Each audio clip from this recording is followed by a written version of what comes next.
ফের ছোট পর্দায় নতুন ধারাবাহিকে ফিরছে সুস্মিতা দে। সুস্মিতার এই ধারাবাহিকের নায়ক কে হচ্ছে, তো চলুন বিস্তারিত জেনে নেওয়া যাক। পর্দার দর্শকদের কাছে সুস্মিতা দে এখন এক আবেগের নাম। তার অভিনয়ের সহজাত স্বাভাবিকতা, চোখের ভাষা আর চরিত্রে ডুবে যাওয়ার মতো ক্ষমতা তাকে আলাদা করে দিয়েছে সমসাময়িক অভিনেত্রীদের ভিড়ে। সম্প্রতি কথা ধারাবাহিকে তার অভিনয় যেমন প্রশংসিত হয়েছিল, তেমনি সাহেব ভট্টাচার্যের সঙ্গে তার জুটি দর্শকের মনে জায়গা করে নিয়েছিল। তবে নতুন গল্পে নয়, পুরনো স্মৃতির হাত ধরে আবারও ছোট পর্দায় ফিরছে সুস্মিতা। তার জনপ্রিয় ধারাবাহিক পঞ্চমী আবার সম্প্রচারিত হতে চলেছে। এই ধারাবাহিকটি প্রথমে সম্প্রচারিত হয়েছিল স্টার জলসায় এবং খুব কম সময়ের মধ্যে দর্শকের মনে জায়গা করে নিয়েছিল।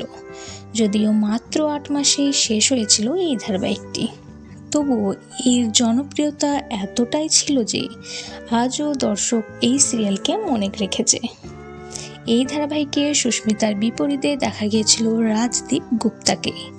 তাদের জুটিও বেশ প্রশংসিত পেয়েছিল।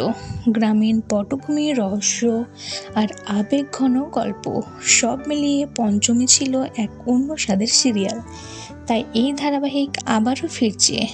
এবার এই ধারাবাহিকটি দেখা যাবে কালার্স বাংলায়। আগামী 7ই মার্চ থেকে প্রতিদিন 6টায় সম্প্রচারিত হবে এই মেঘা।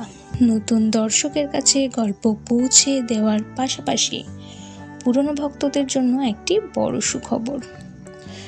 কথা জুটির রসায়ন এখন আলোচনায়। কথা শেষ হলেও সাহেব সুস্মিতার জনপ্রিয়তা একটুও কমেনি।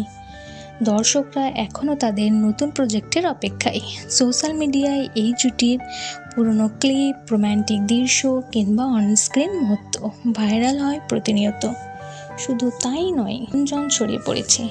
শোনা যাচ্ছে বন্ধুত্ব থেকে ধীরে ধীরে আবারও গভীর হয়ে পড়ছে তাদের সম্পর্ক। সাহেবের নতুন মেগা ও নতুন জুটি, অন্যদিকে সাহেবও ফিরছে নতুন ধারাবাহিক নিয়ে। তো বন্ধুরা, আপনাদের এই বিষয়ে কোনো মন্তব্য থাকলে অবশ্যই কমেন্ট করে জানাবেন। ভিডিওটি ভালো লাগলে একটি লাইক করবেন, চ্যানেলটি সাবস্ক্রাইব করে পাশে থাকবেন।